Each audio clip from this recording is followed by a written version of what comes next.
ഇതുപോലൊരു കടൽക്കരയില് രാത്രി മുഴുവൻ അധ്വാനിച്ചിട്ട് ഒന്നും ലഭിക്കാതിരുന്ന മീൻപിടുത്തക്കാരനായ ശിമിയോന്റെ വള്ളത്തില് ഈശോ കയറിയങ്ങിയിരുന്നു.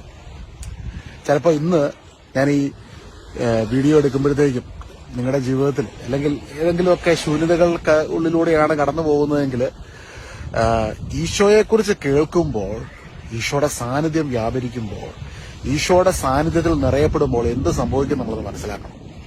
അന്ന് ആ മനുഷ്യന്റെ ജീവിതം നിരാശ നിറഞ്ഞതായിരുന്നു. രാത്രി മുഴുവൻ അധ്വാനിച്ചു, ഒന്നും കിട്ടിയില്ല. വല കഴുകിക്കൊണ്ട് വിഷമിച്ചിരിക്കുന്ന സമയത്താണ് ഈശോ വന്ന് ശിമിയോന്റെ വഞ്ചിക്കുള്ളിലേക്ക് കയറുന്നത്. ആ വഞ്ചിക്കുള്ളിലേക്ക് ശിമിയോൻ അനുവാദം പോലും ചോദിക്കാതെ കയറുന്നത്.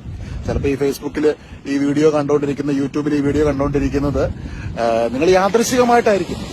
ഈശോയുടെ സാന്നിധ്യം നമ്മുടെ ജീവിതത്തിലേക്ക് കടന്നു വരുന്ന സമയത്ത്, ആ സമയത്ത് പ്രിയ സഹോദരങ്ങളെ, അതിനെ കീഴ്പ്പെട്ട് നമ്മൾ നിൽക്കുമ്പോൾ, 1 പത്രോസ് 5:6-7 തിരുവചനം, ദൈവത്തിന്റെ ശക്തമായ കരത്തിന് കീഴിൽ നിങ്ങൾ താഴ്മയോടെ നിൽക്കുകയും, ഈശോയുടെ സാന്നിധ്യം അന്ന് ആ വഞ്ചിക്കുള്ളിൽ ഈശോയുടെ ശുശ്രൂഷയിൽ അനേകരെ ഈശോ സ്പർശിച്ചു.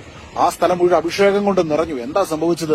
രാത്രി മുഴുവൻ അധ്വാനിച്ചിട്ട് ഒന്നും ലഭിക്കാതിരുന്ന ശിമിയോൻ പത്രോസിന്റെ വഞ്ചി മുഴുവനും മത്സ്യങ്ങളെ കൊണ്ട് നിറഞ്ഞു. അപ്രകാരം കർത്താവിന്റെ സാന്നിധ്യം വ്യാപരിച്ചപ്പോൾ മുക്കുവനായ ശിമിയോൻ, ഈ മീൻപിടുത്തത്തില് ഏറ്റവും ഇന്റലക്ച്വലായ സ്കിൽഡായ ശിമിയോന് ആ സമുദ്രത്തിന്റെ എവിടെ മീൻ കിട്ടും, എവിടെ എന്തൊക്കെയുണ്ടെന്ന് നല്ല